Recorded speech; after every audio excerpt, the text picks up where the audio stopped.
Thank you for joining me today at Community Kitchens at Home Edition. My name is Pauline and welcome to my kitchen.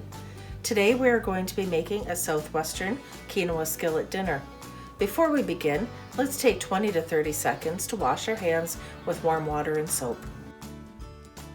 For this recipe, you will need 1 tablespoon of oil, 2/3 of a cup of peeled and chopped onion, 2 cups of corn, frozen or canned, 1 bell pepper chopped, 4 to 5 cups of cooked quinoa, which is about 2 cups uncooked if preparing from scratch, 2 to 3 tablespoons of broth or stock, salt and pepper to taste, 1/2 teaspoon of ground cumin, 1 1/2 to 1 3/4 cups of salsa, 1 can of black beans, chopped fresh cilantro to garnish, optional, 1 cup of shredded cheese, jalapenos, avocado, sour cream, tortilla chips.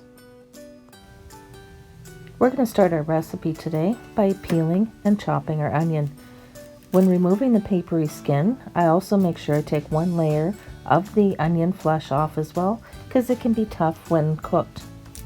Before I begin, I always put a wet cloth or paper towel under my cutting board so that it won't move as I am cutting, and it's much safer.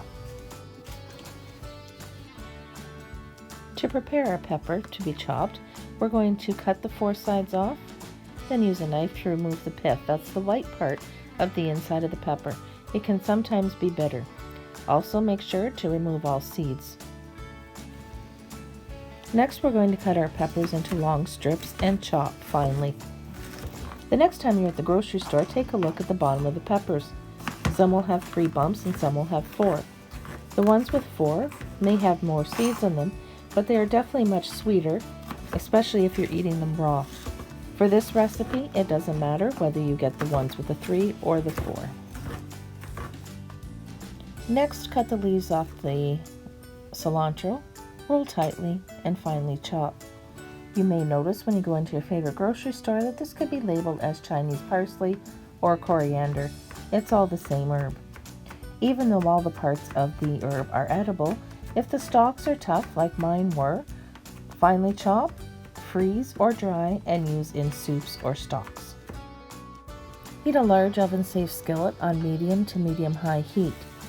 Add 1 tablespoon of olive oil, or any oil will do, and saute the onion until it is translucent. This will take approximately 4 to 5 minutes. Once the onions are starting to become translucent, you're going to add in the garlic. You're going to cook both together for approximately 1 minute. This will allow the garlic to start releasing some of its flavor and the onions to finish becoming translucent. Next, you're going to stir in the corn and bell peppers, and we're going to continue to saute for another 5 minutes or until the vegetables have had time to soften.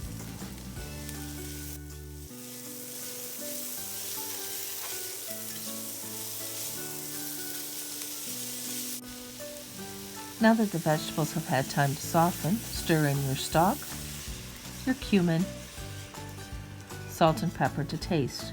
I used 1 big pinch of pepper and 3 pinches of salt. Stir to combine into the vegetables. Add your black beans, your quinoa, and your salsa. If you don't have quinoa on hand, you can substitute rice. If you are going to use quinoa, I recommend rinsing it in a fine mesh sieve until the water runs clear. This removes the coating that is naturally on the quinoa. Although most boxed quinoa is generally pre-rinsed, I recommend not missing this step. Cook until all the sauces have been absorbed. Lastly, add your optional shredded cheese and mix together. Cook on medium-low heat until melted, stirring constantly. For extra crispy cheese, add more cheese on top and place under the broiler in your oven for 1 minute. Top with cilantro to garnish. Serve with jalapenos and optional tortilla chips and avocado or sour cream if desired. Thank you for tuning into this episode. I hope your family will enjoy this recipe as much as mine does.